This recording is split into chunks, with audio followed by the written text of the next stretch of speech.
Hi అండి, welcome to gainers academy. సైకాలజీలో భాగంగా ఐసీటీ క్లాసులను ఈరోజు నుంచి ప్రారంభిస్తున్నాము. దాదాపుగా ఒక 4-5 రోజులు మొత్తం ఐసీటీ అంతా కంప్లీట్ చేయడానికి ప్రయత్నం చేస్తాను. ఏం లేదు, చాలా తక్కువ సిలబస్, అంటే మనకు సిలబస్ సీట్లు చాలా ఎక్కువ కనపడుతుంది, కానీ విషయం చాలా తక్కువ ఉంటుంది ఐసీటీలో. కానీ చాలా ఇంపార్టెంట్, ఎందుకంటే కంపల్సరీగా క్వశ్చన్స్ వస్తుంటాయి. మనం ఏం చేస్తుంటామంటే మనకు తెలియని సబ్జెక్ట్ కదా అని వదిలేసి మార్కులు పోగొట్టుకుంటాం.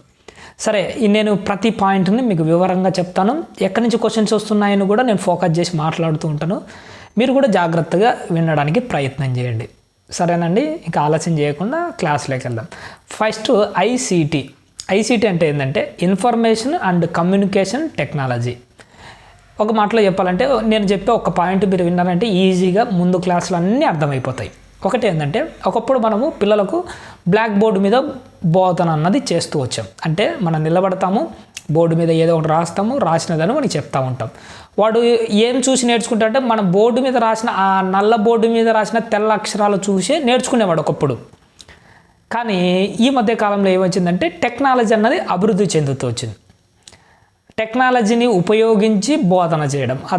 ఉదాహరణకి ఏంటంటే, మనము కంప్యూటర్లను ఉపయోగించి, స్మార్ట్ బోర్డులను ఉపయోగించి, వాళ్ళను వీడియోలు చూపించి, లేకపోతే ఆడియో సౌండ్స్ చూపించి, వానికి టెక్నాలజీని చూపించి, అంటే ఇంటర్నెట్ను ఉపయోగించి, వీటన్నిటిని ఉపయోగించి బోధన చేయడం అన్నది జరుగుతుంది. అంతే సింపుల్గా. అంటే బ్లాక్ బోర్డు మీద బోధన చేసే ఆ పాత పద్ధతికి చరమగీతం పాడి టెక్నాలజీని, కంప్యూటర్స్ను, నాలెడ్జ్ను ఉపయోగించి ఇంటర్నెట్ సహాయంతో బోధన చేయడాన్ని ఐసీటీ అంటారు సింపుల్గా. ఓకేనా? దీన్ని ఐసీటీని ఏమంటారు? ఇన్ఫర్మేషన్ అండ్ కమ్యూనికేషన్ టెక్నాలజీ, తెలుగులో సమాచార ప్రసార సాంకేతికత. ఇన్ఫర్మేషన్ అంటే సమాచారము, కమ్యూనికేషన్ అంటే ప్రసారం. ప్రసారం అంటే ఏంటి? మనము పిల్లలకు ఇన్ఫర్మేషన్ ఎలా ప్రసరింపజేస్తున్నాం, ఎలా పంపిస్తున్నాం, మన దగ్గరికి ఎలా పంపిస్తున్నాము? కంప్యూటర్ను ఉపయోగించి, స్మార్ట్ బోర్డులను ఉపయోగించి, ఇంటర్నెట్ను ఉపయోగించి, టెక్నాలజీని ఉపయోగించి వానికి పంపిస్తున్నాం, కమ్యూనికేషన్ చేస్తున్నాం వానితో. దేన్ని? అలాగే సాంకేతిక టెక్నాలజీని ఉపయోగించి, ఇప్పుడు వాడుతున్న ఈ కంప్యూటర్స్ కానీ, ట్యాబ్స్ కానీ, ఇవన్నీ ఏంటంటే టెక్నాలజీ. బ్లాక్ బోర్డ్స్ కాదు ఇవన్నీ, ఇదంతా టెక్నాలజీ. వీటిని ఉపయోగించి పిల్లలకు చదువు చెప్పడాన్ని ఏమంటారంటే సింపుల్గా ఐసీటీ ద్వారా బోధన చేయడం అంటారు. సరే, ఫస్ట్ ఐసీటీ అంటే ఏంటి? ఐసీటీ ఏంటంటే భావ ప్రసారం చేయగల. భావ ప్రసారం అంటే ఏంటి? పిల్లోనికి రీచ్ అయ్యే విధంగా మన దగ్గర నుంచి ఇన్ఫర్మేషన్ వాని దగ్గరికి పోవడానికి ఉపయోగపడేది. అంటే మన మధ్య మీడియేటర్గా ఉంటుంది. అంటే టీచర్లమైన మనకు పిల్లోనికి మధ్య ఈ టెక్నాలజీ అనేది మీడియేటర్గా ఉంటుంది. అంటే ఇక్కడి నుంచి వాని దగ్గరికి వెళ్తుంది. అంటే ఒకప్పుడు బ్లాక్ బోర్డ్తో మనమే డైరెక్ట్ చెప్పేవాళ్ళం, కానీ ఇప్పుడు బ్లాక్ బోర్డ్ ఉపయోగించడం లే కదా. కంప్యూటర్స్ అని వీటిని మీడియేటర్గా పెట్టుకొని వీటి సహాయంతో పిల్లలకు బోధన చేస్తుంటాం. ఇప్పుడు స్మార్ట్ బోర్డ్స్ అని వచ్చినాయి, దాంట్లో స్మార్ట్ బోర్డ్స్ వచ్చాయి, ఈ మధ్య స్కూల్స్లో కనపడుతుంటాయి. ఈ స్మార్ట్ బోర్డులు ఏంటంటే మనం రాయగలము, పక్కన బొమ్మలు కూడా చూపించగలం, వీడియోస్ కూడా ప్లే చేయగలం అందులోనే. వీటిని స్మార్ట్ బోర్డ్ అంటాం. అంటే డైరెక్ట్ మనమే నోటితో చెప్పకుండా ఈ టెక్నాలజీ యొక్క సహాయం చేత భావాన్ని పిల్లలకు ఇలా ప్రసారం చేస్తాం. అంటే డైరెక్ట్ పిల్లోనికి మన దగ్గర నుంచి పోకుండా దాన్ని టచ్ అయి బయటికి వస్తున్నాయి. అంటే భావ ప్రసరణకు ఉపయోగపడేది, నిలువ చేయగలేదు. ఈ కంప్యూటర్లో ఏం చేస్తున్నాం? మనం చెప్పే ఇన్ఫర్మేషన్ ఏంటంటే స్టోరేజ్ చేయబడుతుంటుంది. అంటే సృష్టించగల, అంటే క్రియేట్ చేస్తూ ఉంటాయి. మనకు కావాల్సిన బొమ్మలను, వీడియోస్ను నెట్లోంచి క్రియేట్ చేస్తుంటాయి. నియంత్రించగల, కంట్రోల్ చేయగలం. ఎక్కడి నుంచి? ఈ కంప్యూటర్ల దగ్గర నుంచి. విస్తరించగల సామర్థ్యం, అంటే నాలెడ్జ్ ఏంటంటే వాళ్ళ బుర్రను విస్తరించే సామర్థ్యం. ఇవన్నీ ఉన్న వివిధ సాంకేతిక సాధనాలు, వనరుల సముదాయమే, ఒక్కటి కాదు. ఐసీటీ అంటే ఒక ట్యాబ్ను చూపించి పాఠం చెప్పడం కాదు, ఒక ఇంటర్నెట్ ఉపయోగించి పాఠం చెప్పడం, కంప్యూటర్ను ఒక్కటే కాదు, అన్ని దానిలో కలిపి టెక్నాలజీ అంతా కలిపి దాని యొక్క సమూహాన్నే మనము ఐసీటీ అంటాం. ఓకేనా? ఏంటంటే ఐసీటీ సాధనాలు. ఎగ్జాంపుల్లో చాలాసార్లు వీటి గురించి, ఐసీటీ సాధనాల గురించి అడుగుతున్నాడు. మనం పిల్లలకు వినోదంతో పాటు విజ్ఞానాన్ని అందించాలి. వాళ్ళు వీడియో చూస్తున్నాను అనుకోండి, వానికి వినోదం కలుగుతుంటుంది, వినోదంతో పాటు విజ్ఞానం కూడా కలుగుతుంటుంది. మనకు ప్రధానంగా 4 రకాల ఐసీటీ సాధనాలు ఉపయోగపడతాయి. మనకు పాఠం చెప్పడానికి 4 రకాల ఐసీటీ సాధనాలు ఉపయోగిస్తాయి. మీరు భవిష్యత్తులో టీచర్ అయితే వీటిని ఉపయోగించి మీరు పాఠం చెప్పడానికి అవకాశం ఉంటుంది. రియాలిటీలో నిజంగా చెప్పాలంటే లాస్ట్లో చెప్తాలండి దీని గురించి, ఫస్ట్లోనే చెప్పడం ఎందుకు. సరే, మనము ఐసీటీ సాధనాలుగా 4ని ఉపయోగిస్తాం. ఒకటి ఏంటంటే టీవీ అంటే ఏంటంటే టెలివిజన్లో ఏదో ఒకటి మనకి చూపిస్తూ చూడడం వల్ల ఏమంటాడు, వాడు చూస్తూ ఉంటాడు, వింటూ ఉంటాడు. దానివల్ల మనకి టీవీ ఏదో ఆనందంగా ఉందని టీవీ చూసినట్టే ఉంటుంది, వానికి నాలెడ్జ్ నేర్చుకున్నట్టే ఉంటుంది. టీవీలు, mobile phones, tabs, radio come tape record. Radio అంటే ఏంది, ఆన్లైన్లో వాళ్ళు ఎక్కడో మాట్లాడుతుంటే డైరెక్ట్ ఇక్కడ సౌండ్లు వస్తాయి. టేప్ రికార్డ్ అంటే ఆల్రెడీ రికార్డ్ చేసిన క్యాసెట్ అందులో పెడితే మనకు పాఠం అనేది బయటికి వస్తుంటుంది. అలాగే కంప్యూటర్స్, వీటన్నిటి ద్వారా ఏం చేస్తామంటే మనము ఈ 4 పద్ధతుల ద్వారా, ఇందాక 4 సాధనాలు అన్నాం కదా, ఏంటంటే ఫస్ట్ టీవీ అంటే టెలివిజను, రెండోది మొబైల్ ఫోన్ లేదంటే ట్యాబ్లెట్, పిల్లలకు జగన్ ట్యాబ్లెట్ ఇచ్చాడు చూసినాడా, ట్యాబ్లెట్స్. నెక్స్ట్ మూడోది radio come tape record, only sound. ఇది కంప్యూటర్స్, ఇది మల్టీమీడియా అనుకోండి. ఈ 4ను మనం ఐసీటీ సాధనాలుగా ఉపయోగిస్తాం. పాఠం చెప్పడంలో ఈ 4ని యూజ్ చేసుకుంటాం. వీటిలో మనం 2 రకాల ప్రసారాలను గమనిస్తాం. ఈ 4గిట్లో మనం 2 రకాల ప్రసారాలను గమనిస్తాం. ఏంటంటే అవి ప్రత్యక్ష ప్రసారం అంటే లైవ్. మనకి ఇప్పుడు TV9 న్యూస్ ఉంది, లైవ్ వస్తుంటుంది చూసినా, ఆడ మాట్లాడుతుంటారు, డైరెక్ట్ లైవ్ వస్తుంటాయి. ఇది ఒక కాన్సెప్ట్. రెండోది ముందుగా రికార్డ్ చేయబడిన ప్రీ రికార్డెడ్. ఇప్పుడు ఉదాహరణకు నేను ఇక్కడ రికార్డ్ చేస్తున్నా, కానీ ఈ క్లాస్ మీకు ఎప్పుడో షెడ్యూల్ వేసి పెడతాను. అంటే ఆల్రెడీ నేను రికార్డ్ చేసినది యూట్యూబ్లో పెడితే మీరు వింటూ ఉన్నారు. అంటే ముందుగా రికార్డ్ చేసినవి వినడం ఒకటి, లైవ్లో వినడం వేరు. లైవ్ చేసేంత ఇప్పుడు కెపాసిటీ మన దాని దగ్గర లేదు కాబట్టిగా లైవ్ అయితే చేయడం లేదు, కానీ సమయం వస్తుంది, ఏదో ఒక సమయం వచ్చినప్పుడు లైవ్ కూడా చేస్తాను, లైవ్ క్లాసులు కూడా చేస్తాను. అప్పుడు మీరు డైరెక్ట్ ఏమైనా క్వశ్చన్స్ అడిగినా, ఏమన్నా మీకు డౌట్స్ ఉన్నా కానీ డైరెక్ట్గా చెప్పడానికి ఉంటుంది. దానికి సంబంధించిన ఎక్విప్మెంట్స్, అది సాఫ్ట్వేర్లు వాడడం మనకు రావట్లేదు, కానీ సర్లే భవిష్యత్తులో ఏమైనా నేర్చుకుంటాం మనం కూడా. అది అంటే మనము ఈ ప్రసారాలు 2 రకాలు జరుగుతాయి, లైవ్, రెండోది ఏంటి ప్రీ రికార్డ్ చేసినవి లైవ్. అర్థమవుతుంది కదా. లైవ్ అంటే ఏంటి, లైవ్ అంటే సింపుల్గా ఇదంతా అవసరం లేదు, నేరుగా సంఘటనా స్థలం నుండే ప్రసారం చేయబడతాయి. సంఘటనా స్థలం అంటే ఉదాహరణకు స్వాతంత్ర దినోత్సవ వేడుకలు ఎక్కడో ఢిల్లీలో అయ్యచ్చు అంటాడు, అక్కడ జరిగే వాటిని డైరెక్ట్ లైవ్ ఇస్తారు, అక్కడ జరుగుతుంటాయి, ఇక్కడ మనం చూస్తూ ఉంటాం. చర్చలు, ఈ టీవీలో 2 కూర్చొని చర్చలు జరుగుతుంటారు. ఏమని చర్చ, అసలు మనకు సైకాలజీ అవసరమా లేదా, ఈ ఐసీటీ ఉన్నియాలా తీసేయాలా, చర్చ జరుగుతుంటే డైరెక్ట్ మనం వింటూ ఉంటాం. సమావేశాలు జరుగుతుంటాయి, ఆకస్మిక ప్రమాదాలు ఏమైనా సంభవించుంటాయి ఎక్కడన్నా, వాటిని గురించి, సునామీలు, భూకంపాలు, వరదలు, వీటన్నిటి గురించిన ఇన్ఫర్మేషన్ మనకు టీవీ, రేడియోలు 2 దాంట్లో ప్రత్యక్ష ప్రసారాలు మనం గమనించవచ్చు. లైవ్ 2 దాంట్లో వస్తుంది, రేడియోలలో వస్తుంది, అలాగే టీవీలలో కూడా 2 దాంట్లో ప్రత్యక్ష ప్రసారాలను జరుగుతాయి. ముందుగా రికార్డ్ చేసిన ప్రీ రికార్డింగ్ అంటే ముందుగానే స్క్రిప్ట్ రాసుకొని వాటిని రికార్డ్ చేస్తాం. అందులో కొన్ని స్వీయ దృక్పథాలు కూడా జోడించి చక్కగా చేయడం. అంటే ఆల్రెడీ మనం చెప్పాలనుకున్నది, మన పిల్లలకి ఏం చేస్తామంటే యానిమేషన్స్ చేసి, డిజైన్స్ చేసి చక్కగా ఉండే విధంగా నటనతో కూడి ఏమేమైనా చేయొచ్చు. ముందుగా రికార్డ్ చేసిన ఎడిటింగ్లు చేయొచ్చు. ఇలా చిత్రించబడిన నాటికలు, సీరియల్స్, ఆటలు, వంటలు, కార్యక్రమాలు మామూలుగా ఉండదు, ఇవన్నీ జబర్దస్తులు, ఇవన్నీ ఏంటి ప్రీ రికార్డెడ్. ఓకేనా. నెక్స్ట్ అంతే, ఫస్ట్ కాన్సెప్ట్ అయిపోయింది. రెండవది ఏంటంటే కంప్యూటర్ హార్డ్వేరు, ఇంటర్నెట్, టెక్స్ట్ డాక్యుమెంట్లు, స్ప్రెడ్ షీట్లు, ప్రజెంటేషన్స్, ఒక్కొక్క దాని గురించి, వీటన్నిటి గురించి ఒక్కొక్క దాని గురించి వివరంగా చెప్తాను. First computer hardwares, software. ఒకటి గుర్తుపెట్టుకోండి, మనం చేత్తో తగిలే వాటిని హార్డ్వేర్స్ అంటాం, చేతితో తగలకుండా ఉండే వాటిని సాఫ్ట్వేర్స్ అంటాం. సింపుల్గా మీకు గుర్తుంటాయి. మనం చేతితో తాకడానికి, చూడడానికి అనుకూలంగా ఉండేవి. ఉదాహరణకు కంప్యూటర్ మానిటర్ ఉంది, వాడు ఎవడు సుధీర్ గారు అంటారు, కంప్యూటర్ అంటే ముందర ఒక టీవీ డబ్బా, కీబోర్డు, ఒక మౌస్ అంటారు చూసినారా. ఇవన్నీ ఏం చేస్తాము, ఆ మానిటర్ కానీ, మనం ఈ కీబోర్డు కానీ, ఈ మౌస్ కానీ, పక్కనున్న ఈ CPU అనే ఒక డబ్బా కానీ, ఇవన్నీ అంటే మన కళ్ళతో చూడగలము, వీటిని టచ్ చేయగలం, వీటిని హార్డ్వేర్ అంటాం. హార్డ్వేర్ అంటే చేతితో టచ్ చేయొచ్చు, మనం చూడొచ్చు. దీని నిర్వచనం ఒకసారి చూద్దాం. హార్డ్వేర్ అంటే ఏంటి, మానవుడు ఊహకందని వివిధ సంక్లిష్టమైన అంశాలను వేగంగా, ఖచ్చితంగా చేయడానికి ఉపయోగపడే యంత్రమే ఈ కంప్యూటర్. కంప్యూటర్ ఏంటి, మన ఊహకందని ఎన్నో క్యాలిక్యులేషన్స్ నిమిషాల మీద చేసేస్తుంది. అందులోని అంతర్గత పరికరాల గురించి మనం ఒక ముఖ్యమైన పరిజ్ఞానం అన్నది తెలుసుకోవాలి. హార్డ్వేర్ల గురించి కింద ఉంది, ముందు కంప్యూటర్ యొక్క లక్షణాలు చూస్తూ కంటిన్యూ చేద్దాం. కంప్యూటర్కు ఉన్న మొదటి లక్షణం ఏంటంటే వేగం. కంప్యూటర్ మనకంటే మనం అందించిన సమాచారాన్ని, సూచనను అనుసరించి అత్యంత వేగంగా ఫలితాలను ఇస్తుంది. నువ్వు ఒక ప్రాబ్లం ఇచ్చావు, మనం చేయడానికి గంట టైం పడుతుంది, దానికి ఫ్రాక్షన్ ఆఫ్ సెకండ్స్లోనే చేసేస్తుంది ఆ ప్రాబ్లం. మ్యాథమెటిక్స్ కానీ ఏవైనా కానీ అంటే దాని వేగం మన వేగంతో పోల్చుకుంటే చాలా రెట్లు స్పీడ్గా ఉంటుంది. నెక్స్ట్ ఖచ్చితత్వం ఉంటుంది.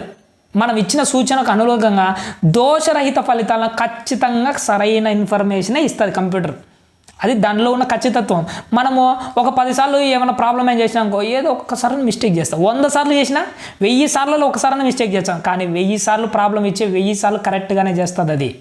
అది దానిలో ఉన్న ఖచ్చితత్వం. నిల్వ సామర్థ్యం అంటే ఏంటంటే మనము పంపించిన సమాచారాన్ని కంప్యూటర్ ఏం చేస్తుంటే మెమరీలో స్టోర్ చేసుకుంటుంది. మెమరీలో స్టోర్ చేసుకుంటే అది మనకు కావాల్సినప్పుడు మనకు బయటికి తీసుకురావడం అనేది జరుగుతుంది. ఈ సమాచారం నిల్వ చేసే ఈ సామర్థ్యాన్ని బైట్ల రూపంలో కొలుస్తారు. గుర్తుపెట్టుకోండి, మనము ఒక మెమరీలో స్టోర్ చేస్తుంటాం కదా, ఆ స్టోరింగ్ కెపాసిటీ ఏ దాంట్లో రూపంలో కొలుస్తాం, మనము బైట్ల రూపంలో కొలుస్తాం. ఈ ప్రమాణాలు కింది విధంగా ఉన్నాయి. ఎన్నోసార్లు మీకు ఇంతవరకు రాసింటే ఇందులో నుంచి క్వశ్చన్స్ వచ్చింటాయి ఎన్నోసార్లు. ఏంటి, మనం ఉంటున్న ఈ మెమరీని ఎలా కొలుస్తామంటే బైట్స్లో కొలుస్తాం. ఒక బైట్ అంటే 8 బిట్లకు సమానం. అంటే 8 బిట్లు కలిపితే ఏమవుతుంది, ఒక బైట్ అంటాం. అంటే ఒక బైట్ మనకు అంటే ఈ కొలత పరికరాలు ఇవన్నీ నేర్చుకోవాలి. ఇట్లా ఏం చేస్తాం తప్పదు. ఒక బైట్ అంటే మామూలుగా అయితే మెమరీ ఎంత కెపాసిటీలో ఉందో మనం బైట్లలో కొలుస్తాం. ఒక బైట్ అంటే ఒక బైట్లో 8 బిట్లు ఉంటాయి. అంటే ఒక బైట్లోనే మళ్ళీ 8 బిట్స్ ఉంటాయి. ఓకే, అర్థమవుతుంది. 8 బిట్స్ కలిపితే ఒక బైట్. నెక్స్ట్ ఇక్కడ చూడండి, ఇక్కడ నుంచి ఒక ఫస్ట్ దాంట్లో మాత్రమే 8 ఉంటుంది. ఇంకా మిగతా ఎక్కడ 8 ఉండదు. అన్నీ 1024 1024 1024 ఎక్కడైనా 1024 పేరు గుర్తుపెట్టుకోండి. అర్థమవుతుందా? 10 ఒక బైట్ కలిపితే 8 బిట్లు. అదే 1024 బైట్స్, ఇక్కడున్న బైట్స్ ఇది కాదు. 1024 బైట్స్ కలిపితే 1 KB కిలోబైట్. ఓకేనా? అలాగే 102 కేబీలు 1024 కిలోబైట్స్ కలిపితే 1 MB. అర్థమైతే 1 మెగాబైట్.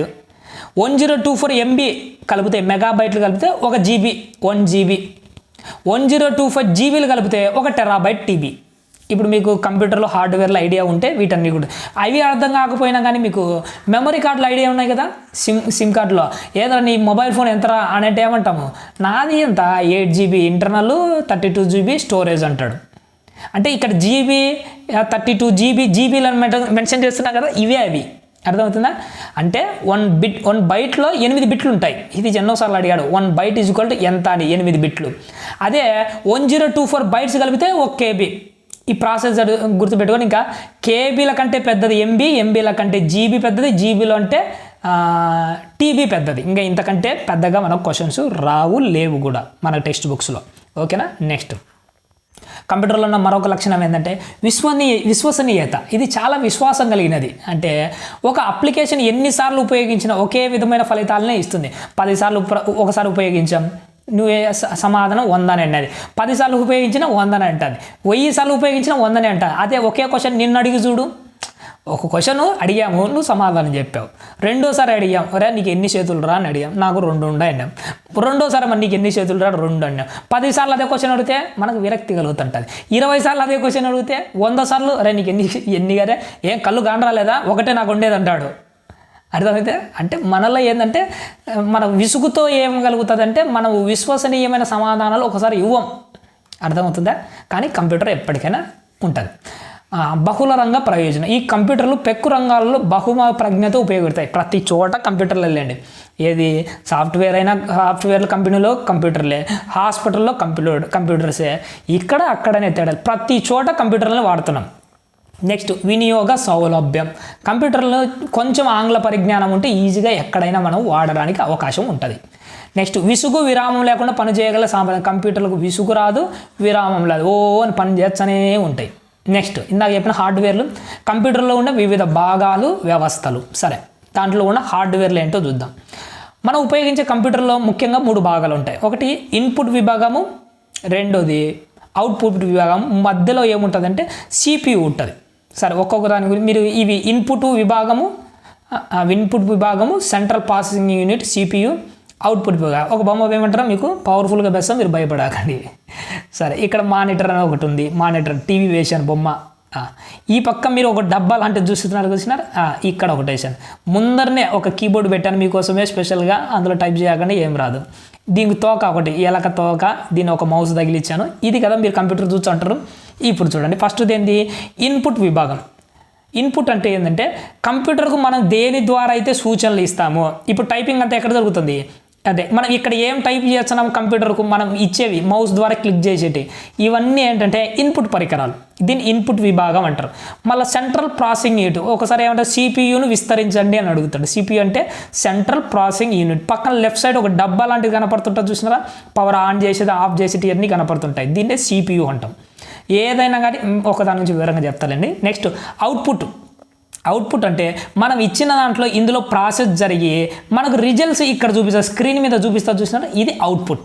అర్థమవుతుంది. ఇలా 3 భాగాలు మనకు కనబడుతూ ఉంటాయి. అదే ఇప్పుడు చూడండి ఇన్పుట్ విభాగం, ఇది సిపియు విభాగం. ఇక్కడ బాక్స్ వేళ సిపియులో మళ్ళీ ఏముంటాయి, కంట్రోల్ యూనిట్ ఉంటుంది, అర్థమెటిక్ లాజిక్ యూనిట్ ఏఎల్యు, పోయినసారి అడిగాడు ఏఎల్యును విస్తరించండి అంటాడు. ఏమంటాడు, అర్థమెటిక్ మరియు logical unit, arithmetic and logical unit. Next memory విభాగం. మెమరీ అంటే ఏంది, మనకు హార్డ్ డిస్క్ అనే స్టోరేజ్ ఉంటుంది లోపల, మన మెమరీ కార్డు లాంటిది, దీన్ని మెమరీ కార్డ్ అంటారు.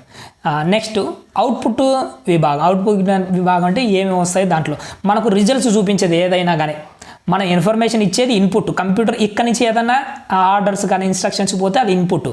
ఇక్కడ అంతా ప్రాసెస్ జరుగుతుంది, సిపిలో ప్రాసెస్ జరుగుతుంది. సరైన తర్వాత మనకు కావాల్సిన అవుట్పుట్లో మనకు రిజల్ట్స్ వస్తాయి. అది స్క్రీన్ మీద రావచ్చు, స్పీకర్లో నుంచి రావచ్చు, ఎక్కడి నుంచి అయినా రావచ్చు. ఓకేనా. నెక్స్ట్ ఏమేమి ఉన్నాయో చూద్దాం. ఇన్పుట్ విభాగాలు మనకు పోయినసారి కింది వాటిలో ఇన్పుట్ పరికరాలకు సంబంధించింది ఏది అని క్వశ్చన్స్ ఇచ్చాడు. అంటే ఇన్పుట్ అంటే ఏంది, మన కంప్యూటర్కు ఇన్స్ట్రక్షన్స్ ఇచ్చే ఏదైనా ఇన్పుట్టే. ఓకేనా. ఇన్పుట్ విభాగం అంటే కంప్యూటర్కు మన సమాచారాన్ని అందించడానికి ఉపయోగించిన విభాగమే ఇన్పుట్ విభాగం. అంటే కంప్యూటర్కు మనం ఏదైతే అందిస్తున్నామో అదే ఇన్పుట్. ఈ ఇన్పుట్ విభాగం పరికరాలు ఇలా ఉంటాయి. ఇవి దీంట్లో నుంచి క్వశ్చన్స్ వస్తున్నాయి, బాగా గుర్తించండి. ఇన్పుట్ ఫస్ట్ ఏంటంటే కీబోర్డ్, మన కళ్ళ ముందు కీబోర్డ్ ఉంటుంది చూసిన బటన్లు, ఆ కీబోర్డ్ ద్వారానే కదా మనకు కంప్యూటర్కి ఏదైనా ఇచ్చేది. మౌస్, దానికి బటన్స్ ఉంటాయి లెఫ్ట్ రైట్ బౌట్ అంటే. నెక్స్ట్ స్కానర్ అంటే మీకు ఉదాహరణకు మీకు ఫోన్పే స్కానర్లు ఉంటాయి చూసినా, ఆ స్కానర్ అంటే ఇలాంటిది. మనం స్కానర్లు ఏంటి, ఇక్కడ మన దగ్గర ఇంతకుముందు మీరు చూస్తారో లేదా బార్కోడ్ స్కానర్లు ఉంటాయి. వీటి ద్వారా ఏం చేస్తామంటే మనము ఇన్ఫర్మేషన్ అనేది కంప్యూటర్కి పంపిస్తాం. ఆ స్కానర్లో నుంచి మన దగ్గర ఫోన్పే ఆన్ చేయగానే వాడి దగ్గర ఇక్కడ ఇలాంటిది ఒకటి ఉంటుంది, మన దగ్గర ఏదో ఉండి మనం ఏం చేస్తాము, దాన్ని స్కాన్ చేయగానే అందులో ఉన్న ఏదైతే దాని పేరు, బ్యాంక్ డీటెయిల్స్ అన్నీ మన కంప్యూటర్కి వచ్చాయి. ఎలా వచ్చాయి, మన సెల్ ఫోన్లో స్కానర్ అనే ఒక అప్లికేషన్ ఉంటుంది. ఓకేనా. ఈ స్కానర్లు, లైట్ పెన్నుల ద్వారా కూడా మనము ఇన్ఫర్మేషన్ కంప్యూటర్కి పంపించవచ్చు. జాయ్స్టిక్స్ అంటే పిల్లనాగుడులు ముందర కూర్చొని ఇలా గేములు లాంటి దాన్ని ఒత్తుతో ఆడుకుంటుంటారు చూసినారా, వీటిని ఏమంటారు జాయ్స్టిక్స్ అంటారు. గ్రాఫిక్ ప్యాడ్స్, అలాగే optical marker read OMR readers అని ఉంటారు. ఇప్పుడు మనం ఎగ్జామ్స్లో ఓఎంఆర్ సీట్లో ఎగ్జామ్స్ రాస్తుంటాం, ఇలా బబ్లింగ్ చేస్తుంటాం, దీన్ని అంతా ఓఎంఆర్ సీట్లో స్కానింగ్ చేస్తారు, అది ఓఎంఆర్ స్కిట్ స్కానర్ అంటారు. ఓఎంఆర్ అంటే ఆప్టికల్ మార్క్ రీడర్. ఇవే అబ్జర్వేషన్స్ అడుగుతున్నాడు. ఏమని అడుగుతున్నాడు, ఓఎంఆర్ అంటే విస్తరించండి, అందుకే ఈ పదాలు బాగా గుర్తుపెట్టుకోవాలి. ఓఎంఆర్ అంటే ఆప్టికల్ మార్క్ రీడర్. ఓకేనా. నెక్స్ట్ ఇవన్నీ input. Next magnetic ink character reader MICR, ఇది కూడా ఇన్పుట్ డివైసే. Next optical character reader OCR, ఇవన్నీ గుర్తుపెట్టుకోవాలి. MICR అంటే విస్తరించండి అంటాడు, OCR అంటే ఏందని అడుగుతాడు. అలాగే స్పీచ్ రికగ్నైజేషన్ సిస్టమ్ అంటే ఏంటి, మీకు సింపుల్గా అర్థం కావాలంటే మీరు వాట్సాప్లో ఏదైనా మెసేజ్ టైప్ చేయాలనుకో, నువ్వు మాట్లాడుతుంటే అక్కడ టైప్ అవుతుంటుంది. కారణం ఏంటంటే అక్కడ స్పీచ్ రికగ్నిషన్ సిస్టమ్ అన్నది ఒకటి ఉంది. ఓకేనా, ఇది కూడా ఇన్పుట్టే. నెక్స్ట్ బార్కోడ్ రీడరు ఇందాక చెప్పాను. అలాగే పంచ్ కార్డ్స్, ఇది కూడా punch power tapes, touch pads అంటే మనము ఇక్కడ ఉంటుంది చూసినారా, మనకు ల్యాప్టాప్లో కీబోర్డ్ ఉంటుంది, కీబోర్డ్ కాడ పక్కనే ఇలా సెంటర్లో ఒక టచ్ ప్యాడ్ ఉంటుంది. ఆ టచ్ ప్యాడ్ ద్వారా డబల్ ట్యాప్లు ఇవన్నీ చేస్తుంటాం, అది టచ్ ప్యాడ్. అలాగే టచ్ స్క్రీన్, ఇక్కడ స్క్రీన్ మీద ఉన్న టచ్ స్క్రీన్ ద్వారా కూడా మనం ఇన్స్ట్రక్షన్ ఇస్తాం, ఓకే కొడతాం, క్యాన్సిల్ కొడతాం, ఇన్ని ఇన్స్ట్రక్షన్సే కదా. నెక్స్ట్ మైక్రోఫోన్ అంటే ఏంటి, మనం మాట్లాడే మైక్ ద్వారా ఇన్ఫర్మేషన్ కంప్యూటర్కి వెళ్తుంది. అలాగే వెబ్ కెమెరా అనేది ఏంటి, మన నుంచి ఇన్ఫర్మేషన్ తీసుకుంటుంది లోపలికి, అర్థమవుతుందా, మన బొమ్మను లోపలికి తీసుకుంటుంది అది. నెక్స్ట్ మ్యాగ్నెటిక్ డ్రమ్స్, ఇవి కూడా ఒక రకమైన ఇన్పుట్ డివైజే. వీటితో పాటు ఇంకా పోయినసారి అడుగుతాడు స్కానర్లు ఉంటాయి చూసినారా, మనము జిరాక్స్ మిషన్లకు వెళ్తే స్కానర్ ఉంటుంది చూసినారా, ఆ స్కానర్ కూడా ఏంటనుకున్నారు, ఇన్ఫర్మేషన్ లోపలికి వెళ్ళి స్కానింగ్ చేస్తుంది. అది ఇన్పుట్, మన కంప్యూటర్కి ఇచ్చే ప్రతి దానిని ఇన్పుట్ అంటారు సింపుల్గా. నెక్స్ట్ ఇన్పుట్ అయిపోయింది కదా. Next CPU central processing unit అంటే దీనిలో మళ్ళీ 3 భాగాలు ఉంటాయి, ఇందాక చూపించాను కదా అవి. కంప్యూటర్ పనితీరును నియంత్రించేది కంట్రోల్ యూనిట్. ఫస్ట్లో కంట్రోల్ యూనిట్ అని ఒకటి ఉంటుంది. కంప్యూటర్ ఎలా పనిచేస్తుంది దాని యొక్క అన్ని విషయాలు చూసుకుంటుంది ఈ కంట్రోల్ యూనిట్ అనేది చూసుకుంటుంది. తర్వాత మనం మ్యాథమెటిక్స్ ప్రాబ్లమ్స్ ఏమైనా ఇచ్చినాకో క్యాలిక్యులేషన్లు ఎక్కడ జరుగుతాయి, ఈ తార్కిక పనులు, గణిత ప్రక్రియ ఇవన్నీ చేసేది అంటే ఏఎల్యు అని మధ్యలో ఇంకొకటి ఉంటుంది. ఏఎల్యు అంటారు, అర్థమెటిక్ లాజికల్ యూనిట్.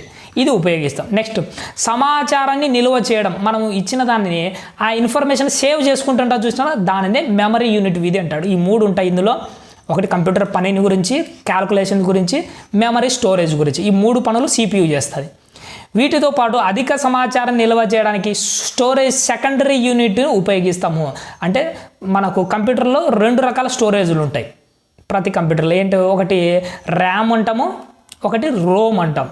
సరే, ఈ 2 ముందు క్లాస్లో చెప్తాను. సింపుల్గా చెప్పాలంటే మీరు సెల్ ఫోన్ తీసుకునేటప్పుడే మీకు ఎప్పుడైనా విని ఉంటారు. సెల్ ఫోన్ తీసుకునేటప్పుడు కొత్త సెల్ ఈ మధ్య కాలంలో ఏదైనా సెల్ ఫోన్ తీసుకునేటప్పుడు ఏమంటారంటే, రే నీది మెమరీ స్టోరేజ్ ఎంతరా అంటే, నాది ఎంత 8 GB ర్యాము, 128 లేదంటే 32 64 86 128 GB ఇంటర్నల్ రా అని చెప్తాడు. ఈ 8 GB ఏంటి, ఈ 128 అనేది ఏంటి, ఈ 128 అనేది మన ఫోటోలు వీడియోస్లను సేవ్ చేసుకునే ఇంటర్నల్ స్టోరేజ్. ఈ 8 GB అనేది ఏంటి, మన సెల్ ఫోన్ రన్ చేయడానికి, అప్లికేషన్లు రన్ చేయడానికి ఉపయోగించబడే ర్యామ్. అంటే ప్రతి కంప్యూటర్లో 2 మెమరీలు ఉంటాయి. ఒకటి సెల్ ఫోన్ రన్ చేసే మెమరీ, అంటే సాఫ్ట్వేర్ ఈ అప్లికేషన్లు ఉంటాయి కదా, ఫోన్పేలు ఇవన్నీ రన్ చేసే మెమరీ. మనం ఏదైనా ఫోన్పే ఇన్స్టాల్ చేసాం అనుకోండి, ఇందులో ఇన్స్టాల్ అవుతుంది, 8 GB ర్యామ్లో ఇన్స్టాల్ అవుతుంది. అది మీరు ఫోటోలు వీడియోలు ఇన్స్టాల్ చేస్తే 128 GB. మీరు ఒక సినిమా డౌన్లోడ్ చేశారు, 3 GB ఉంది, ఆ సినిమా ఎక్కడ స్టోరేజ్ అవుతుంది, ఈ ఎక్స్టర్నల్ స్టోరేజ్లో స్టోరేజ్ అవుతుంది. అవుతుంది, ఇలా 2 ఉంటాయి. ఓకేనా. ఇక్కడ మెమరీ యూనిట్లో ర్యామ్ ఉంటుంది, రోమ్ ఉంటుంది. అవి గురించి ముందు చెప్తాను. ఇంకా సెంట్రల్ ప్రాసెసింగ్ యూనిట్ అయిపోయింది కదా. నెక్స్ట్ మనం అందించిన సమాచారం నిల్వ ఉంచడానికి, తిరిగి పొందడానికి, ప్రాసెస్ చేయడానికి ఉపయోగపడే సాధనాలనే ప్రాసెసింగ్ సాధనాలు అంటారు. వీటిని సౌండ్ పరికరాలైన సౌండ్ కార్డ్స్, మైక్రో ప్రాసెస్లు CPUలోనే ఉంటాయి. CPUలో ఏమేమి ఉంటాయి, సౌండ్ కార్డ్స్ గుర్తుపెట్టుకోండి. CPUలో ఉండేటి ఏంటంటే సౌండ్ కార్డ్స్, అలాగే మైక్రో ప్రాసెస్లు CPUలో ఉంటాయి. ఏంటంటే పక్క CPU అంటే ఈ పక్క ఒక చిన్న మన టీవీ దాని పక్కలో డబ్బా లాంటిది ఒకటి ఉంటుంది చూసినారా, డబ్బా అనగానే మీకు అర్థం కావాలని చెప్తున్నా. దీన్ని CPU అంటారు. ఇందులో ఏమేమి ఉంటాయి, కంట్రోలింగ్ ప్యానల్ ఉంటుంది, అలాగే ALU ఉంటుంది, అర్థమెటిక్ లాజిక్ యూనిట్ ఉంటుంది, అలాగే మెమరీ స్టోరేజ్ ఉంటుంది, వీటితో పాటు సౌండ్ కార్డ్స్ ఉంటాయి, మైక్రో ప్రాసెసర్లు కూడా ఈ CPUలోనే ఉంటాయి. నెక్స్ట్ అవుట్పుట్ అంటే ఏంటి, బయటికి రావడం. అర్థమైతే మనం కంప్యూటర్కి ఏదైతే ఇస్తామో కంప్యూటర్ తీసుకొని మనకు రిజల్ట్స్ బయటికి చూపిస్తుంది చూసినారా, అది టీవీలో చూపిని, సౌండ్ సిస్టంలో ఎక్కడన్నా చూపించని రిజల్ట్స్ బయటికి రావడాన్ని అవుట్పుట్ యూనిట్ అంటాం. ఏంటంటే కంప్యూటర్కు అందించిన సమాచారం, మనం కంప్యూటర్కు ఏదైతే సమాచారం అందిస్తామో దానిని CPU ప్రాసెస్ చేస్తుంది. ప్రాసెస్ చేసిన తర్వాత మనకు కావాల్సిన ఫలితాలను అందించడానికి ఉపయోగించబడే ఈ వ్యవస్థనే అవుట్పుట్ అంటారు. మనకు రిజల్ట్స్ ఎలా వస్తుంది, అవుట్పుట్ పరికరాలు ఒకసారి చూద్దాం. ఏంటంటే LCD LED యూనిట్లు. LCD అంటే LED. ఇందాక ఇప్పుడు LCD టీవీ, LED టీవీలు అంటారు చూసినారా, ఈ LCDలు, LED టీవీలు ఇవన్నీ ఏంటంటే అవుట్పుట్ పరికరాలు. LCD టీవీ, LED టీవీ, వీటిని మనం టీవీ అని యాడ్ చేసాం, కానీ ఇవి ఒక రకమైన పరికరాలు.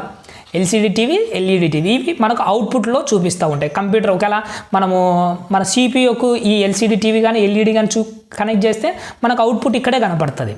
ఓకేనా. లేదా మానిటర్ అంటే LCD LEDలకు మానిటర్కు తేడా ఏంటి, మానిటర్లో అస్సలు ఏమీ సౌండ్ సిస్టమ్స్ అంటే స్పీకర్లు ఉండవు, దీనికి ఉంటాయి LCDలు LEDలకు, అంతే అనుకోండి సింపుల్గా.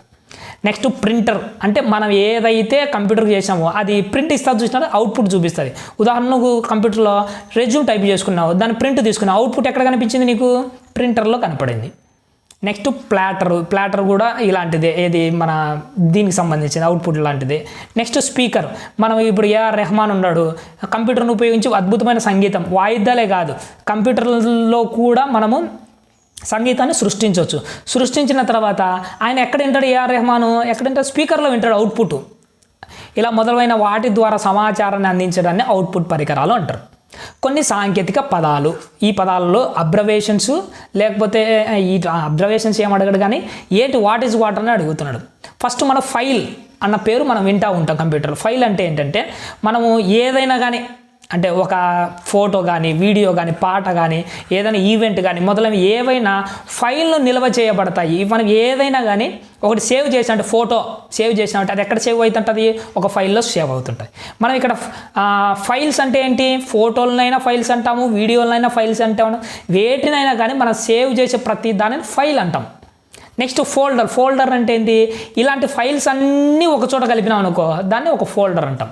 ఉదాహరణకు ఫోటోలు ఉన్నాయి, ఇలా 100 ఫోటోలు ఉన్నాయి వీటిని 100 ఫైల్స్ అంటాం. దీని అందరూ ఏం చేస్తాము, ఒక పేరు పెట్టి ఏమని పెడతాము, సునీత అని ఒక ఫోల్డర్ క్రియేట్ చేసి ఈ సునీతకు సంబంధించిన 100 ఫైల్స్ దాంట్లో ఫార్వర్డ్ చేస్తాం. దాంట్లో అంటే ఇప్పుడు ఒక ఫోల్డర్లో నీవు ఆ ఫోల్డర్ ఓపెన్ చేసి అందులో 100 సునీత ఫోటోలు ఉంటాయి. ఒకవేళ వీడియోలు ఉన్నాయనుకోండి 100 వీడియో ఫైల్స్ ఉంటాయి. అర్థమవుతుందా?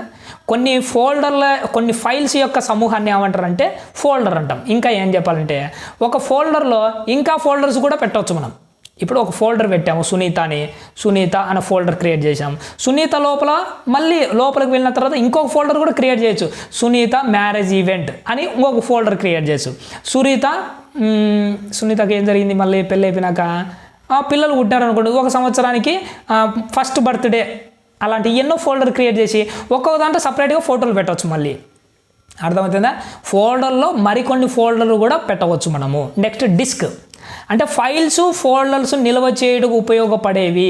ఇలా మన ఫైల్స్ ఉన్నాయి చూసినారు, ఇందాక చెప్పిన ఈ ఫైల్స్ ఫోల్డర్స్ అన్నిటిని స్టోరేజ్ చేసే ఒక దాన్ని ఏమంటారంటే మనం డిస్క్లు అంటాం.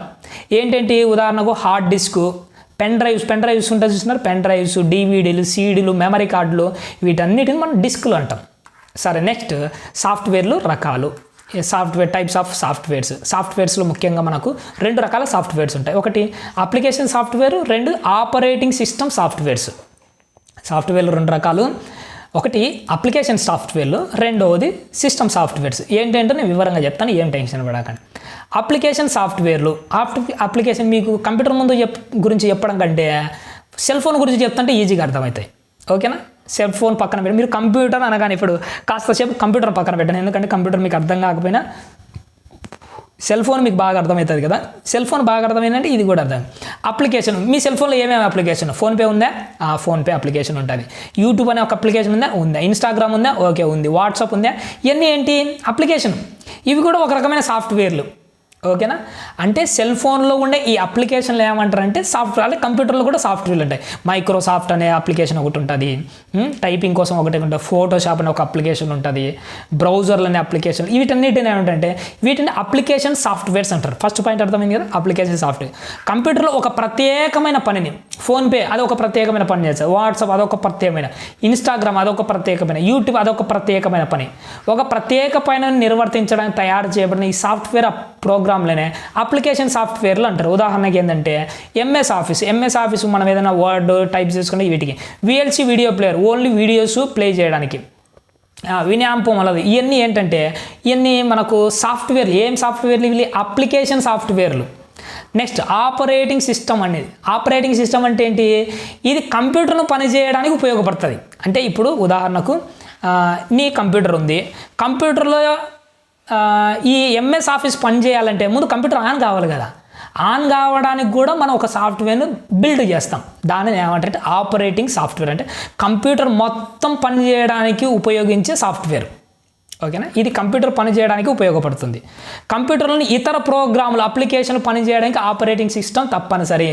నువ్వు ఎంఎస్ ఆఫీస్ వాడాలంటే ఏముండాలి, మొట్టమొదట ఆపరేటింగ్ సిస్టమ్ ఉండాలి మొత్తం. దీనితోనే నువ్వు దాన్ని ఓపెన్ చేయగలవు. అది ఇదే లేకపోతే అదేం ఓపెన్ అవుతుంది. అందుకోసమే ప్రతి ఆపరేటింగ్ సిస్టమ్ కంప్యూటర్కు కంపల్సరీ. ఆపరేటింగ్ సిస్టమ్ లేకపోతే మనకు ఓపెన్ కాదు. ఏంటేంటి ఆపరేటింగ్ సిస్టమ్లు పోయినసారి ఎగ్జామ్లో అడిగాడు. కింది వాటిలో ఆపరేటింగ్ సిస్టమ్లు ఏంటి, విండోస్, ఇక్కడ చూడండి windows, Linux, next dock, Mac అన్నది యాపిల్స్కి సంబంధించిన కంపెనీ, యాపిల్ కంప్యూటర్లకు. ఇవన్నీ ఏంటంటే సాఫ్ట్వేర్లు. ఏం సాఫ్ట్వేర్లు? ఆపరేటింగ్ సిస్టమ్ సాఫ్ట్వేర్లు. అంటే కంప్యూటర్ మొత్తానికి సంబంధించినవి.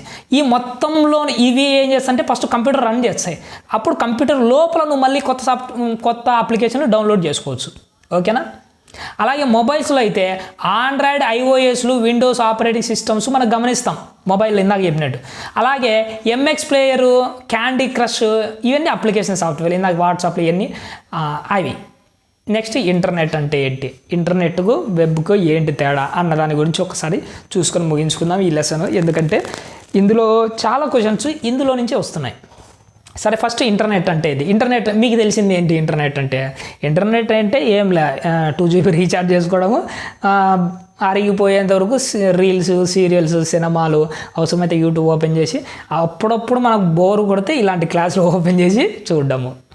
ఇంటర్నెట్ అంటే మనకి ఏం తెలుసు? ఇంటర్నెట్ అంటే ఏంటి? ఇక్కడ చూడండి, కంప్యూటర్ల అనుసంధానాన్ని నెట్వర్క్ అంటాం ఫస్ట్. ఇప్పుడు ఉదాహరణకి ఇక్కడ ఒక కంప్యూటర్ ఉంది, అదే రూమ్లోనే ఇంకొక కంప్యూటర్ ఉంది. ఈ రెండింటిని ఏం చేస్తాం? మనం కలుపుతాం. అదే రూమ్లోనే మూలన ఇంకొక కంప్యూటర్ ఉంది, ఈ మూడింటిని మనం కలుపుతాం. అదే తర్వాత ఫస్ట్ ఎంట్రన్స్ ఇంకొక కంప్యూటర్ ఉంది, ఇప్పుడు 4 కలుపుతాం. ఇప్పుడు 4 కలిపాం కదా, దీన్ని ఏమంటారు? నెట్వర్క్ అంటాం. కానీ ఈ నెట్వర్క్లన్నీ ఏం చేస్తాయంటే మళ్ళీ అనుసంధానం చేయబడతాయి. ఇప్పుడు ఇవి ఒక రూమ్లోనే ఉన్న నెట్వర్క్లు. ఇప్పుడు ఏం చేస్తాము? ఇది ఎక్కడో ఇంగ్లాండ్లో ఉంది, భారతదేశంలో కూడా ఇలాంటి రూమే ఇంకొకటి ఉంది, ఇందులో కూడా 10 కంప్యూటర్లు ఉన్నాయి, దీనిని కూడా కలిపాం. ఇప్పుడు ఈ నెట్వర్క్ కలిపామనుకో, దీనిని ఇంటర్నెట్ అంటాం. ఓకే, అర్థమవుతుందా? ఇలా ప్రపంచంలో ఎన్ని కంప్యూటర్లు అయితే ఉన్నాయో అన్నిటినీ కలపడాన్ని ఏమంటారంటే ఇంటర్నెట్ అంటారు. కాబట్టి ఇంటర్నెట్ అనేది కొన్ని మిలియన్ల కంప్యూటర్లు అనుసంధానించబడిన, అంటే కనెక్షన్ కలిపిన ఒక ప్రపంచ నెట్వర్క్. ప్రపంచంలో ఉన్న అన్ని కంప్యూటర్లకు కనెక్షన్ కలిపే ఉంటాం. ఈ ప్రక్రియ ద్వారా ఒకరు సమాచారాన్ని, వార్తలు, మరొక అభిప్రాయాలను ఇచ్చిపుచ్చుకుంటారు. ఎక్కడో జరుగుతున్నవి మనకి ఎలా తెలుస్తున్నాయంటే ఈ ఇంటర్నెట్ కనెక్షన్ వల్లనే ప్రపంచం అంతా కలిపి ఉంది. మరి వెబ్ అంటే ఏంటి? దీన్నే WWW అంటారు. ఎన్నోసార్లు అడిగారు WWWను విస్తరించండి అంటే ఎలాబరేట్ చేయండి అంటారు. వరల్డ్ వైడ్ వెబ్ గుర్తుపెట్టుకొని WWW, వరల్డ్ వైడ్ వెబ్. ఈ WWW అనే ఈ మాటలు ఇంటర్నెట్లో అందుబాటులో ఉండే సమాచార సముదాయాన్ని సూచిస్తుంది. మనం ఇంటర్నెట్లో ఎక్కడ ఉంది మనకు కావాల్సిన సమాచారం అన్నదాన్ని సూచిస్తుంది.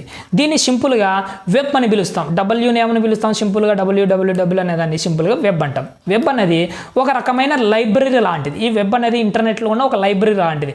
మనం ఏదైనా కావాలి అనుకోండి, ఉదాహరణకు ఇప్పుడు టెట్ గురించే ఉంది, ఏపీ టెట్ గురించిన ఇన్ఫర్మేషన్ నీకు కావాలి, గూగుల్లోకి వెళ్ళి సెర్చ్ చేసావు. సెర్చ్ చేసిన తర్వాత ఆల్రెడీ మన నారా చంద్రబాబు నాయుడు గారు కానీ ఈ విద్యాశాఖ వాళ్ళు కానీ టెట్కు సంబంధించిన ఇన్ఫర్మేషన్ ఇంటర్నెట్లో స్టోర్ చేసింటారు. ఎక్కడ స్టోర్ చేసింటారు? ఈ లైబ్రరీలోనే స్టోర్ చేసింటారు వాళ్ళు. ఎక్కడ? వెబ్, WWW అనే వెబ్లో స్టోర్ చేసింటాడు. ఇప్పుడు మనం అడగగానే ఈ లైబ్రరీలోంచి మనకి ఇన్ఫర్మేషన్ బయటకు వస్తుంది. అర్థమవుతుందా? ఇప్పుడు మీకు క్లారిటీగా అర్థం. ఇది ఒక లైబ్రరీ లాగా ఉంటుంది. ఇందులో రకరకాల విషయాలపై కోట్లాది పేజీలు, టెక్స్టులు, బొమ్మలు, శబ్దాలు, కదిలే బొమ్మలు అన్నీ ఉంటాయి. ఇందులో మనకు కావాల్సినవన్నీ ఉంటాయి. ఈ పేజీలను వెబ్ పేజీలు అంటారు. అలా మనకు ఎన్నో ఉంటాయి, చూసినారా? ఇప్పుడు ఏపీ టెట్కు ఒక వెబ్ పేజీ, డిఎస్సికి ఇంకొకటి, అలాగే విద్యాశాఖ ఒకటి, హ్యూమన్ రీసోర్స్ సంస్థకు ఒక సమస్య, ఎలక్షన్ కమిటీకి ఒకదానికి, ఇలా ఒక్కొక్క దానికి ఒక్కొక్క పేజీ క్రియేట్ చేయబడి ఉంటుంది ఈ వెబ్లో. WWW మనకు కావాల్సిన దాంట్లోకి వెళ్ళి ఎత్తుకోవచ్చు. అదొక లైబ్రరీ లాంటిది అనుకోండి. వెబ్ పేజీల మధ్య లింక్స్ ఉంటాయి. ఒక పేజీలోని అక్షరాలు లేదా బొమ్మలపై క్లిక్ చేస్తే అది మరో పేజీలోకి తీసుకుని వెళ్తాయి. ఇప్పుడు టెట్కి అప్లై చేసేటప్పుడు చూపించేదేమో ఒకటి, ఇంకో దాన్ని క్లిక్ చేయగానే ఇంకొక దాంట్లోకి వెళ్ళి అప్లికేషన్ ఓపెన్ అవుతుంది, చూసినారా? ఇలా ఒక దాంట్లో నుంచి ఇంకో దానికి వెళ్ళిపోవడం అనేది జరుగుతుంది. వెబ్ పేజీలు చూడాలంటే ఒక Microsoft internet explorer, Google chrome వంటి బ్రౌజర్లు కంపల్సరీగా అవసరము. ఇప్పుడు వెబ్ అన్నదాన్ని మనం చూడాలంటే కంపల్సరీగా మన దాంట్లో ఏముండాలి? ఒక అప్లికేషన్ సాఫ్ట్వేర్ ఉండాలి. ఏంటి? మనం ఎప్పుడైనా గూగుల్ క్రోమ్ ఓపెన్ చేస్తుంటాం, చూసిందా? ఆ క్రోమ్ అనే అప్లికేషన్ ఉంటేనే ఈ వెబ్లో ఉన్న ఇన్ఫర్మేషన్ చూడొచ్చు. అవి ఏంటంటే ఇంటర్నెట్ ఎక్స్ప్లోరరు, గూగుల్ క్రోము. ఇవి కాకుండా యూసీ బ్రౌజరు, ఇలాంటి చాలా బ్రౌజర్లు ఉంటాయి. ఇవి ఉంటేనే మనము ఆ వెబ్లో ఏమున్నది మనం చూడగలం. ఈ అప్లికేషన్ సాఫ్ట్వేర్లు ఉండాలి. సరే, ఇంటర్నెట్కు, వరల్డ్ వైడ్ వెబ్కు మధ్య తేడాలేంటి? ఇది ఒక తేడాలేంటో ఒకసారి చూద్దాం. అంటే WWWకు ఇంటర్నెట్కు ఏంటి తేడా? ఇంటర్నెట్ అనేది అనేకానేక నెట్వర్క్లతో కూడిన భారీ స్థాయి నెట్వర్క్. ఇంటర్నెట్ అంటే అన్ని దాంతో కలిపి ఉన్న భారీ నెట్వర్క్. ఇది ప్రపంచంలోని కోట్లాది కంప్యూటర్లను కలిపే వివిధ ప్రాంతాల్లో కంప్యూటర్లు ఒకదానితో ఒకటి సంభాషించుకునే విధంగా నెట్వర్క్ ఉంటుంది. ఇంటర్నెట్ అంటే ఏంటి? అన్ని కంప్యూటర్లు కలిపి ఒక కనెక్షన్ లాంటిది ప్రపంచంలోని. అంటే మరి డబ్ల్యూడబ్ల్యూ అనేది కోట్లాది పేజీల సమాచారం ఉంటుంది. ఇది కంప్యూటర్లో కలపదు, కంప్యూటర్ లోపల సమాచారం ఉంటుంది, దాన్ని వెబ్ అంటాం. ఇది ఇంటర్నెట్లో ఒక భాగం. ఈ ఇంటర్నెట్ అనేది ప్రపంచంలో చాలా పెద్దది, వెబ్ అనేది అందులో ఒక భాగము. ఓకేనా, అందులో ఒక భాగము. ఎక్కడున్నా మనము, ఇది ఇంటర్నెట్లో ఒక భాగం. ఇంటర్నెట్లో సమాచారం ఇచ్చిపుచ్చుకునే లేక పంపిణీ చేసే పద్ధతుల్లో ఇది ఒక పద్ధతి. ఏది డబ్ల్యూడబ్ల్యూడబ్ల్యూ అనేది ఇంటర్నెట్లో ఒక భాగం. వెబ్ రూపురేఖలు అంతర్జాతీయం గురించి అందించు సేవలు. ఈ ఇంటర్నెట్ మనకి ఏ సేవలు అందిస్తాయి? ఫస్ట్ ఏంటంటే ఈమెయిల్ అంటే మనకు అందరికీ తెలుసు ప్రతి ఒక్కరికి. కానీ దీన్ని ఏమంటారంటే అంటే ఎలక్ట్రానిక్. అంటే ఫస్ట్ ఉంది చూసినా, ఇది ఎలక్ట్రానిక్ మెన్షన్ చేస్తుంది, ఎలక్ట్రానిక్ మెయిల్. దీని ద్వారా సందేశాలను పంపిణీ జరుగుతుంది. ఒకప్పుడు ఈమెయిల్స్ ద్వారా పంపించాయి. ఇప్పుడు ఈమెయిల్స్ అందరూ వాట్సాప్లే వాడుతున్నారు. కానీ ఒకప్పుడు ఇన్ఫర్మేషన్ పంపించాలంటే ఈమెయిల్స్ ద్వారా పంపించేవాళ్ళు. ఈమెయిల్స్ ఉపయోగించడం ఎలా? మీ పేరు మీద ఒక జీమెయిల్ అకౌంట్ను ఏర్పరచుకోవాలి. ఫస్ట్ జీమెయిల్ అకౌంట్ ఓపెన్ చేయాలి. ఎలా ఓపెన్ చేస్తాము? ఇంటర్నెట్ ఎక్స్ప్లోరర్ క్రోమ్ బ్రౌజర్ ద్వారా gmail.com అని ఒక సైట్కి వెళ్తాం. గూగుల్ ఓపెన్ చేస్తాం, గూగుల్లోకి వెళ్ళి gmail.com అని కొడతాం. కొట్టగానే మనకు, లేదంటే yahoomail.com, hotmail.com అని ఓపెన్ చేసినామంటే మనకు ఒక వెబ్ పేజ్ అన్నది ఓపెన్ అవుతుంది. అప్పుడు మనకు ఒక అకౌంట్ను క్రియేట్ చేసుకుంటాం. కొత్తగా అకౌంట్ ఓపెన్ చేయాలంటే సైన్ అప్ మీద నొక్కాలి. ఫస్ట్ అక్కడ 2 ఆప్షన్స్ ఉంటాయి, సైన్ ఇన్, సైన్ అప్ అని ఉంటుంది. సైన్ ఇన్ కాదు, ఫస్ట్ సైన్ అప్ కొట్టాలి. ఎందుకంటే మనం కొత్తగా క్రియేట్ చేసుకుంటున్నాం కాబట్టి. సైన్ అప్ నొక్కాలి. వాడు డీటెయిల్స్ అడుగుతారు, పేరు, డీటెయిల్స్, నీ వయసు, జెండర్ అన్నీ అడుగుతారు. మనం అన్నీ నింపితే మనకు ఒక అకౌంట్ క్రియేట్ అవుతుంది. క్రియేట్ అయిన తర్వాత ఇప్పుడు మళ్ళీ వెనక్కి వచ్చిన తర్వాత మళ్ళీ సైన్ ఇన్ అని ఫస్ట్ ఆప్షన్ ఉంది కదా, ఈ సైన్ అప్ చేసుకునేటప్పుడు మనకు ఒక యూజర్ నేమ్, పాస్వర్డ్ పెట్టుకుంటాం. నెక్స్ట్ సైన్ ఇన్ చేసినప్పుడు మన యూజర్ నేమ్, పాస్వర్డ్ ద్వారా టైప్ చేసి లోపలికి ఎంటర్ అయిపోతాం. అప్పుడు మనకు జీమెయిల్ ఓపెన్ అవుతుంది. లెఫ్ట్ సైడ్ కొన్ని ఆప్షన్స్ కనపడుతుంటాయి, ఈ పక్క మన మెయిల్స్ అన్నీ కనపడుతుంటాయి. ఇందులో మనము ఇన్బాక్స్, అవుట్ బాక్స్, ఇలాంటివన్నీ కంపోజు ఇవన్నీ కనపడుతుంటాయి. ఇన్బాక్స్లో మనకు వచ్చిన మెయిల్స్ అన్నీ చూస్తాం. ఇన్ అంటేనే వచ్చినట్టు, అవుట్ బాక్స్ అంటే మనం పంపించినట్టు. ఇతరులకు మెయిల్ పంపవచ్చు. కంపోజ్ అనే ఆప్షన్ ఒకటి ఉంటుంది, కంపోజ్ అనే ఆప్షన్ ఉంటుంది. కంపోజ్ అని ప్లస్ గుర్తుంటుంది దాని మీద. ఆ కంపోజ్ అంటే మనం కూడా ఎవరికన్నా కొత్తగా అకౌంట్స్ను కొత్తగా మెయిల్ పంపించడానికి కంపోజ్ అనే ఆప్షన్ను వాడతాం. ఈ కంపోజ్ ద్వారా మనము ఫైల్స్ పంపించవచ్చు, లెటర్స్ పంపించవచ్చు, ఏమైనా కానీ పంపించవచ్చు. నెక్స్ట్ సెర్చ్ ఇంజన్స్, చాలా ఇంపార్టెంట్. సెర్చ్ ఇంజన్స్ అంటే ఏంటంటే, ఇప్పుడు మనము google.com అని ఉంటుంది చూసినారా, google.com ఇది ఏంటంటే ఒక సెర్చ్ ఇంజన్. ఈ ఇంజన్ ద్వారా మాత్రమే ఈ గూగుల్లో మనం ఏదో ఒక టైప్ చేస్తే ఈ ఇంజన్ ఏం చేస్తుంది, ప్రాసెస్ చేసి మనకు కావాల్సిన ఇన్ఫర్మేషన్ ఎక్కడుందా అని వెతుక్కొని వచ్చి దాన్ని పట్టుకొని వస్తుంది. ఈ గూగుల్లో నేను ఏపీ టెట్ అని మాత్రమే టైప్ చేస్తాను. ఈ గూగుల్ సెర్చ్ ఇంజిన్ ఏం చేస్తుందంటే సెర్చ్ చేస్తుంది, ఏపీ టెట్ అని ఇంటర్నెట్ మొత్తం అంతా వెతుకుతుంది. వెతికి ఏపీ టెట్ అని చంద్రబాబు నాయుడు ఏదైనా పెట్టింటాడు విద్యాశాఖలో, దాన్ని పట్టుకొని వచ్చి చూపించదు మనకు. అర్థమవుతుంది? సెర్చ్ ఇంజిన్ మనకు కావాల్సిన సమాచారాన్ని పొందే విధంగా తెలియనప్పుడు ఆ సమాచారాన్ని ఈ సెర్చ్ ఇంజిన్ల సహాయంతో పొందవచ్చు. టెట్ యాడుందో మనం ప్రతిదాన్ని ఎతకలేం కదా. ఈ సెర్చ్ ఇంజిన్ ద్వారా ఏం చేస్తుంటే మనం ఈజీగా అంత కోట్ల ఇన్ఫర్మేషన్లో ఏపీ టెట్ అన్నదాన్ని బయటికి తీసుకురావాలంటే ఇది ఉండాలి, గూగుల్ అనేది పొందవచ్చు. www.google.com, ఇక www.google.com, అలాగే www.atlasvista.com, ఇవి 2 సెర్చ్ ఇంజన్లు. కింది వాటిలో సెర్చ్ ఇంజన్లు ఏంటనే గూగుల్ అనగానే పోయినసారి టెట్లో ఏమని అడిగాడు, క్రింది వాటిలో సెర్చ్ ఇంజన్ ఏంటి అని అడిగాడు. అందులో ఫస్ట్ ఆప్షనే మనవాడు www ఇచ్చేసినాడు. ఏంటది? సెర్చ్ ఇంజన్ కాదు, google.com అన్నది మాత్రమే సెర్చ్ ఇంజన్. ఇది కాకుండా altavista.com అన్నది కూడా ఒక సెర్చ్ ఇంజన్. 2 ఉన్నాయి సెర్చ్ ఇంజన్లు. ఓకేనా? ఈ 2 మనం సెర్చ్ ఇంజన్లు అంటాం. నెక్స్ట్ చాటింగ్ అంటే ఏంటంటే ఇతరుల ప్రాంతాల నుండి సమాచారం టెక్స్ట్ రూపంలో పంపిణీ చేసే ప్రక్రియనే ఏమంటారంటే చాటింగ్ అంటారు. ఒకప్పుడు ఇది సమాచారం టెక్స్ట్ రూపంలో ఉండేది, ఇప్పుడు చాటింగ్ అంటే వేరేది లేండి, ఇంకా మీకు చెప్పాల్సిన అవసరం లేదు ఎందుకంటే మీరు చేయొచ్చు అంటారు కాబట్టిగా. సరే, లాస్ట్ ఏంటంటే న్యూస్ గ్రూప్స్. ఇందులో న్యూస్ గ్రూప్స్లో ఏం జరుగుతుంది, విజ్ఞాన వినోద సంబంధమైన చర్చలు జరుగుతాయి. ఇందులో పాల్గొని ప్రపంచవ్యాప్తంగా ఉన్నవారు మిగిలిన వారికి వారి అభిప్రాయాలు, సూచనలు, సలహాలు తెలుపవచ్చు. ఇలా చేయాలి, అలా చేయాలి, ఇది పరిస్థితి, వర్షాలు రాబోతున్నాయి, ఇట్లా అలాంటి అన్ని డిస్కషన్స్ జరుగుతుంటాయి. వారి ప్రశ్నలకు సమాధానాలు కూడా పొందుతాయి. ఏమైనా డౌట్ ఉన్నాయనుకో అక్కడ పోస్ట్ చేసినాకో ఎవడో ఒకటి దానికి సమాధానం చెప్తాడు. ఇవన్నీ జరుగుతూ ఉంటాయి. ఇంకా లాస్ట్ ఇవి ఉన్నాయి, ఒకటి చెప్పి ముగిస్తాను, అయిపోతుంది. వెబ్ క్యామ్ అంటే ఏంటంటే మన ఈ కంప్యూటర్ ముందర ఇలాంటివి ఉంటుంది, డబ్బా టీవీ ఉంటుంది చూసినారా, దానిపైన ఒక కెమెరా పెట్టింటారు. ఇది వెబ్ క్యామ్ అంటారు. ఈ వెబ్ క్యామ్ సౌకర్యంతో ఆన్లైన్లో మనం వీడియో సంభాషణ జరుపుకోవచ్చు. ఎందుకంటే ఆ కెమెరా ద్వారా మనం చూస్తారు, అటువైపు ఉన్నవన్నీ మన స్క్రీన్లో చూస్తాం. స్కైప్లో కానీ జూమ్ ద్వారా కానీ మనం వీడియో చాటింగ్ అంటే వీడియోలో మాట్లాడుకోవడం జరుగుతుంది. నెక్స్ట్ లాస్ట్ ఏంటంటే ఈ కామర్స్ అంటే ఏంటంటే మనకు ఫ్లిప్కార్ట్, అమెజాన్లు ఉన్నాయి చూసినా. కామర్స్ అంటేనే బిజినెస్. ఈ కామర్స్ అంటే ఏంటి? ఈ ఎలక్ట్రానిక్ కామర్స్ అండి, కంప్యూటర్ను ఉపయోగించేది.